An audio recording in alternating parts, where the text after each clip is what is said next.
দুইটা বিষয় আছে, একটা হলো খেলাফত আর একটা হলো গণতন্ত্র। খেলাফত শব্দের অর্থ হলো আল্লাহর সার্বভৌম প্রতিষ্ঠা করা, আর গণতন্ত্র শব্দের অর্থ হলো মানুষের সার্বভৌম প্রতিষ্ঠা করা। বাংলাদেশে যতগুলো নিবন্ধিত দল আছে, বাংলাদেশের যে কনস্টিটিউশন আছে, এই কনস্টিটিউশন অনুযায়ী কোন ব্যক্তি যদি এদেশের গণতান্ত্রিক ভাবে নির্বাচন করতে চায়, তাহলে সংবিধানের নীতিমালা অনুযায়ী আপনাকে নিবন্ধন নিতে হবে, না কথা ঠিক কিনা? তো সেই নীতিমালা আপনি যদি গ্রহণ করেন, তাহলে কোরআন আল কারিমের ডাইরেক্টলি বিরুদ্ধ হয়ে গেল। তা আপনি যদি কোরআন আল কারিমের ডাইরেক্টলি বিরুদ্ধ হয়ে যে নিবন্ধন নেন, আর সেই নিবন্ধনওয়ালা কোনো ব্যক্তি মেহরাব, মসজিদের মেহরাব কোন জায়গায় আপনি জানেন? মসজিদের মেহরাব হলো মানুষের শরীয়তের জায়গা। মুহাম্মদ সাল্লাল্লাহু আলাইহি ওয়াসাল্লাম যেদিন জুমার বক্তব্য রাখতেন, ওদিন তার চেহারা পাল্টে যেত, কারণ তিনি শরীয়ত শেখাচ্ছেন।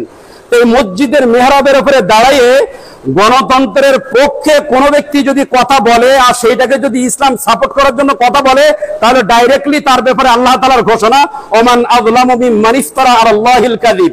আকাশের নিচে জমিনের উপরে চাইতে বড় জালেম আল্লাহর দৃষ্টিতে আর নেই, যে ব্যক্তি জেনে এবং বুঝে আল্লাহর উপরে মিথ্যা আরোপ করেছে। আমি বলতে চাচ্ছিলাম, গণতন্ত্র প্রক্রিয়া অনুযায়ী আপনি দেশের মানুষের হক, মানুষের ন্যায্য আদায় সব আদায় করেন। এখানে আল্লাহর আইন এবং আল্লাহকে পাওয়ার জন্য আপনি কেন ডাকলেন?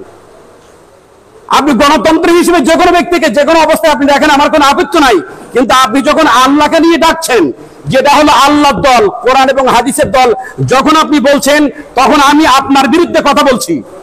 আমি আকাশের নিচে জমিনের উপরে কোনো মায়ের সন্তান নাই, মিডিয়ার সামনে আমি ওপেনলি বলছি, গোটা পৃথিবীতে কোনো ব্যক্তি যদি বলতে পারে গণতান্ত্রিক, এটা যদি কোনো ব্যক্তি ইসলাম হিসেবে যদি প্রমাণ করতে পারে, সারা জীবন আমি তার গোলামি করব। সুতরাং এদেশে মাথায় টুপিকে এদেশের মানুষরা সম্মান করে, মুখে দাঁড়িয়ে এটাও সম্মান করে, বিশ্বাস করে। সেই বিশ্বাসকে পুঁজি করে কোরআন এবং হাদিসকে যারা বিকৃতি করতেছে, আল্লাহর আয়াত অনুযায়ী এই ব্যক্তিরাও অভিশাপ প্রাপ্ত। কথা বলেন ঠিক কিনা?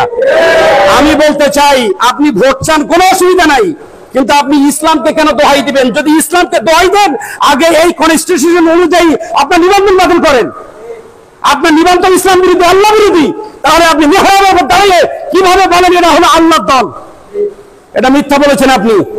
আল্লাহর সাথে আপনি ওয়াদা খেলাপ করেছেন, আর আল্লাহ বললেন ওয়াদান আলাইনা ইন্না কুন্না ফাইলিন। ওয়াদার ব্যাপারে সবচেয়ে সচ্ছল হলো আল্লাহ তাআলা।